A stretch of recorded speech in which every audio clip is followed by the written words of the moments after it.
Akkam jirtu dhaggeeffattoota keenya oduu yeroo kana qabnu isin dhageechisna an ejersa abdiiti. Dhukkubni maarbaargiin dabalataan nama tokko irratti mul'achuu ministeerri fayyaa Itoophiyaa ibse. Biyyoottan Afrikaa lammiileen isaanii of eeggannoo akka taasisan yaadachiisuun hordoffii to'annoo jalqabanii jirus jedhame. Naannoo kibba Itoophiyaa magaalaa Jiinkatti kan jalqabe dhibeen vaayirasii maarbaargiin dhufuu ammas nama dabalataa tokko irratti argamu ministeerri fayyaa Itoophiyaa ibsee jira.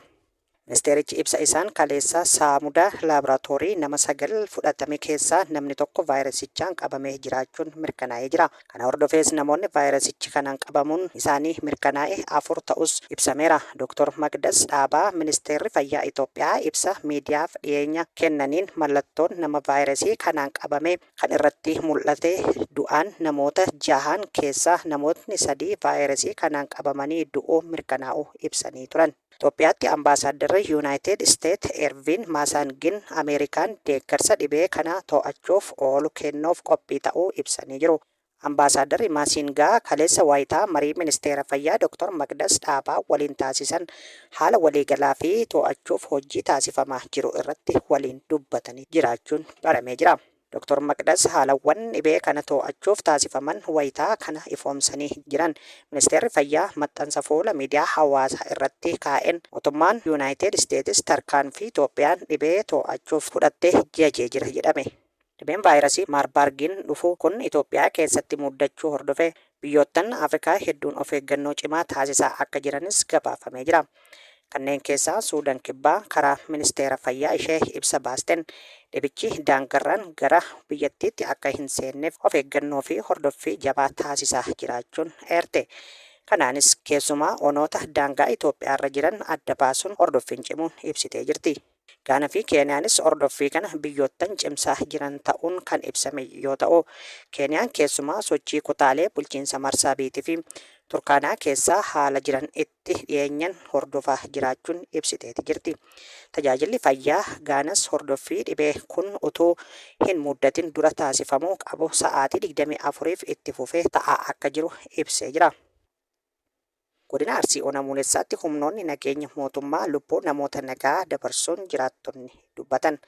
Jiraattonni maddeeniif yaada isaanii kennan akka jedhanitti ganda Gujichaa jedhamutti obbolaa 2 manaa baasanii rasaasa itti roobsuun ajjeesuu jiraattonni dubbatanii jiru. Obbolaan lameen mana harmee isaaniitii fudhatamanii lubbuun dabarfame Kaliil Gabii Xaafaa fi Quufaa Gabii Xaafaa akka jedhaman eeramanii jiru. Namoonni kunneen badii qabaatanii osoo hin taane maqaa qabata waraana bilisummaa Oromoo qabdu jedhuun kan ajjeeffaman ta'uu jiraattonni maddeeniif himanii jiru. Kana malees manguddoon hirkisoo gishee galgaluu jedhamanis humnoota mootummaatiin ajjeeffamuu jiraattonni himanii jiru. Humnoonni mootummaa onichatti namoota nagaa hiraarsaa akka jiranis jiraattonni dabalanii maddeeniif ifoomsanii jiru. Bifuma wal fakkaatuun godina Arsii Ona Roobee Dida'aa gandoota garaagaraa keessatti waraanni mootummaa maqaa manneen waraana bilisummaa Oromoo balleessina jedhuun gandoota danuu keessatti manneen uummataa gubuu fi qabeenya saamuu maddeen himanii jiru. Tibbana Ona Roobee Dida'aa gandoota akka Qellisaa, Dambal, Indaatoo, Walta'ii, Qaaqoo, Addaa, Jaboo, Maraaroo, Sibee fi kanneen biroo manneen uummataa hedduun gubachuu fi qabeenya uummataa kanneen akka re'ee, horii fi moobaayilii 679 loltoota mootummaatiin saamamuu jiraattonni kunneen maddeenitti himanii jiru. Taatiin kun kan raawwate onkololeessa 25/2018 hanga onkololeessa 30/2018 akka lakkoofsa Itoophiyaatti kan raawwate ta'us jiraattonni dabalanii ifoomsanii jiru. Hayyuu duree ABO obbo Daawud Ibsaa fi dura taa'an Koongiresii Federaalawaa Oromoo KFO Piroofeesar Mararaa Guddinaa xalayaa ifaa pirezidaantii naannoo Oromiyaa obbo Shimallis Abdiisaaf barreessaniin marii taasisuuf beellamni akka isaaniif qabamu gaafachuun barame. Xalayaan ifatti barreeffame kun chaappaa dhaabota lamaanii kan qabu yoo ta'u, sadaasa 18/2025 barreeffamuunis beekamee jira. Waajjirri mootummaa naannoo Oromiyaa xalayicha isaa qaqqabus ta'ee gaaffii dhiyaateef deebii kennuu hin beeksifne. Piroofeesar Mararaan dhimma nageenya naannoo Oromiyaa irratti pirezidaanticha dubbisuu barbaadanii dhaabni isaan xalayaa kana ABO waliin akka ifatti barreessan himanii turan. Uummanni keenya rakkoo keessa jira. Iddoo baay'ee dhumaatiin jira. Arsii, Harargee, Shawaa fi Wallagga namni ni hidhama, ni dararama. Rakkoodhuma kanarratti yoo nu dhagahaniif dubbisuu barbaanne jedhan. Kanaan dura dhimma nageenya Oromiyaa irratti dhaabotni kunneen lameen yeroo garagaraatti ibsa baasaa turuun isaanii kan yaadatamudha. Rakkoon bal'ataa malee gabaabbachaa waan hin deemneef teenye ilaalurra ga'ee keenya baachuuf gaafanne jedhan. Hariiroon pirezidaantii naannoo Oromiyaa obbo Shimallis Abdiisaa wajjin qabanis akka laaffate himaniiru. Qunnamtiin keenya akka hin taanetti erga citee waggaa 4-5 ta'a jedhan Profeesar Mararaan. Marii pirezidaantiin naannichaa waliin taasisuuf abdatan irratti maaltu nagaa booresse, maaltu nagaa fida, maaltu gara sirna dimokiraasiitti ceesisa waan jedhu ka'uun hin oolus jedhan. Dhimmi mootummaa ce'umsaa marii gaafatan kana irratti ka'uu danda'u irrattis Profeesarichi deebii kennanii turan. Waa'ee mootummaa ce'umsaa mariin hin ta'as hin ta'us jechuun na rakkisa jechuun dhimma nageenya Oromiyaa alatti ajandaan addatti qabatan akka hin jirre himanii jiru. Mootummaan naannoo Oromiyaa wajjin mari'achuuf gaaffii kan dhiyeessan uummanni waan isaan gaafatuuf akka ta'es himanii jiru. Maaf teessanii ilaaltu badaa jirra, manca'aa jirra, qe'een keenya jeeqamaa jira. Baanee galuu hin dandeenye, nagaa dhabne ni saammamna, namni hin du'a kan jedhu baay'eedha jechuun komii bal'aan kun uummatarraa akka isaan qaqqabes ibsanii jiru. Lola naannoo Amaaraatti deemaa jiruun namoonni kumootamaan lakkaa'aman yakki gudeeddii irra ga'uun gabaasni BBC'n baase ifoomse. BBC'n ragaa adoolessa bara 2023 haga caamsaa 2025 walitti qabeen lola naannoo Amaaraa keessatti deemaa jiruun namoonni ganna 8 haga 65 jiran kan kumootan lakkaa'aman yakki gudeeddii irratti raawwachuu isaa gabaasa isaan eereera. Dhaabbatichi buufataalee fayyaa naannichatti argaman 43 ta'anii fi ogeeyyii tajaajila yaala fayyaa irra ragaan inni walitti qabe adoolessa 2023 haga caamsaa 2025 gidduu namoonni 2697 miidhaan gudeeddii irratti raawwatamu gabaafamu eere.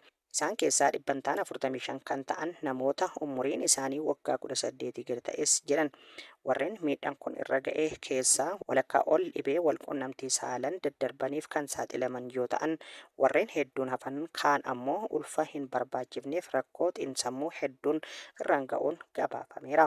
Yakki dirqiin gudeeduu kun qaamolee lola kan keessatti walaadhaa jiran kan dhaqqabaa jiru ta'us ogeeyyii fayyaa dhimma kana irratti ragaa kennan garuu yakki gudeeddii kun irra caalaa humnoota nageenya mootummaan raawwatamaa akka jiru gabaasichi ibsee jira. Saudi Arabiyaan torbee tokko keessatti lammiilee Itoophiyaa 1,000 ol daangaa ce'an to'annaa jala oolchuu ibsite. Eegdonni daangaa namoota 1,924 seeran ala gara Saudi Arabiyaa seenuuf yaalan torbee darbe keessa to'annoo jala oolchaniiru jechuun Gulf News gabaaseera. Kanneen keessaa dhibbentaan 62 lammiilee Itoophiyaa, dhibbentaan 37 lammiilee Yemen, kanneen hafan ammoo lammiilee biyyoota birooti jedhe. Kana malees namoonni 32 biyyaa ba'uuf osoo yaalanii to'annoo jala oolanii jiru. Duula kana irratti namoonni dabalataa 31 godaantota seeran alaa geejjibaa gaaddisa yookiin hojii kennuudhaan gargaaruun shakkamanii to'annoo jala oolanii jiru. Yeroo ammaa kana Saudi Arabiyaa keessatti lammiileen biyya alaa 30,236 hanga falmii seera eeggatutti hidhamanii jiru. Godaantota seeran alaa karaa kamiinuu geejjibsiisuu keessumeessuun yookaan gargaaruun hidhaa hanga waggaa 15 adabbii hanga riyaala miliyoona 1 fi konkolaattota yookaan qabeenya itti fayyadaman dhuunfachuun adabamuu akka danda'u ministeerri biyya keessaa beeksisee jira. Saudi Arabiyaan torban tokko keessatti lammiilee biyya alaa 14,916 biyyoota hedduu irraa biyya ari'uu isii ministeerri biyya keessaa Saudi Arabiyaa beeksisee jira. Kunis qaama duula guutuu biyyattii namoota seera jireenya hojii fi daangaa cabsan irratti tarkaanfii fudhachuuf taasifamaa jirudha jedhame. Gaan hordoftoota keenya oduun har'aaf qabnu asirratti raawwannee jirra. Qophiilee keenya hafan biroo waliin turtii gaarii isiniin jenna.